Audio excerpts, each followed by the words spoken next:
Case factor എങ്ങനെയാണ് കണ്ണൂരിൽ കോൺഗ്രസിനെ ബാധിക്കാൻ പോകുന്നത്? സീറ്റിൽ നിന്നുറപ്പായതോടെ കടുത്ത തീരുമാനത്തിലേക്ക് കണ്ണൂരിന്റെ കെ സുധാകരൻ. പാർട്ടിയെ വെല്ലുവിളിച്ച് കണ്ണൂരിൽ മത്സരിക്കാൻ സാധ്യത. അനുയായികളുമായി ആശയവിനിമയം നടത്തിക്കഴിഞ്ഞു. കോൺഗ്രസ് പ്രവർത്തക സമിതി അംഗത്വം രാജിവെക്കുമെന്ന വളരെ പ്രധാനപ്പെട്ട വിവരമാണ് ഇപ്പോൾ പ്രേക്ഷകരിലേക്ക് എത്തുന്നത്. ദില്ലിയിൽ ഇന്നുച്ചയ്ക്ക് മാധ്യമങ്ങളെ കാണും. First on reporter. അനുനയ നീക്കം ഊർജിതമാക്കുകയാണ് കോൺഗ്രസിന്റെ നേതൃത്വം. AP അനിൽകുമാറും ഷാഫി പറമ്പിലും കെ സുധാകരനുമായി ഇന്നലെ രാത്രി കൂടിക്കാഴ്ച നടത്തി. തർക്കങ്ങൾക്കിടെ കോൺഗ്രസിന്റെ രണ്ടാം ഘട്ട സ്ഥാനാർത്ഥി നിർണയം ഇന്ന് പൂർത്തിയാകും. തളിപ്പറമ്പിലും പയ്യന്നൂരിലും വിമത സ്ഥാനാർത്ഥികളെ പിന്തുണയ്ക്കുന്നതിലുൾപ്പെടെ പ്രാദേശിക പ്രതിഷേധവും രൂക്ഷമാണ്. റോഷിപാൽ, നോബൽ ബാരിക്കാരൻ, അർജുൻ കല്യാൺ തത്സമയം ചേരുന്നു. വളരെ പ്രധാനപ്പെട്ട വാർത്തയിലേക്ക് നമ്മൾ കടക്കുന്നു. പ്രിയപ്പെട്ട പ്രേക്ഷകരെ, കെ സുധാകരൻ ഒരുപക്ഷെ പ്രവർത്തക സമിതി അംഗം രാജിവെച്ചേക്കാം. കണ്ണൂരിൽ ഒരു സ്വതന്ത്ര സ്ഥാനാർത്ഥിയെ മത്സരിക്കാനുള്ള സാധ്യത പോലുമുണ്ട് ഈ വാർത്താ പ്രഭാതത്തിൽ. റോഷിപാൽ നൽകും കൂടുതൽ വിവരങ്ങൾ. Roshipal, good morning. വളരെ പ്രധാനപ്പെട്ട വിവരമാണ്.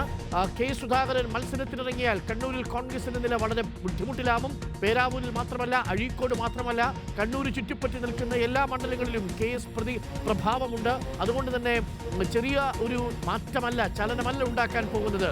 KSന്റെ മനസ്സിലിരിപ്പിൽ എന്താണ്? അവസാന നിമിഷം അനുനയത്തിന് വഴങ്ങാനുള്ള സാധ്യതയുണ്ടോ റോഷിപാൽ?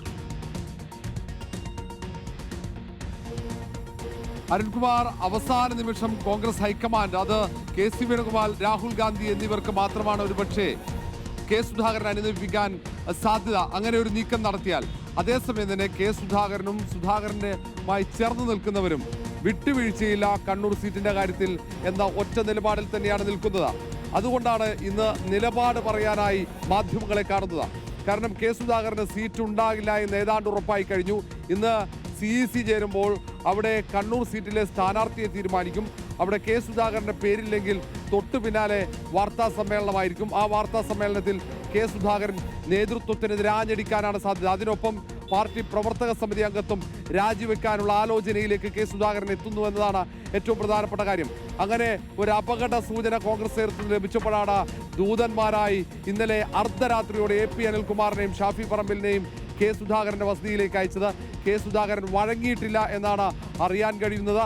ഏതായാലും കെ സുധാകരൻ പ്രവർത്തക സമിതി അംഗത്വം രാജിവെച്ച് കണ്ണൂരിൽ സ്വതന്ത്ര സ്ഥാനാർത്ഥിയായി മത്സരിക്കാനുള്ള തയ്യാറെടുപ്പുകൾ തുടങ്ങിയെന്നാണ് അറിയാൻ കഴിയുന്നത്.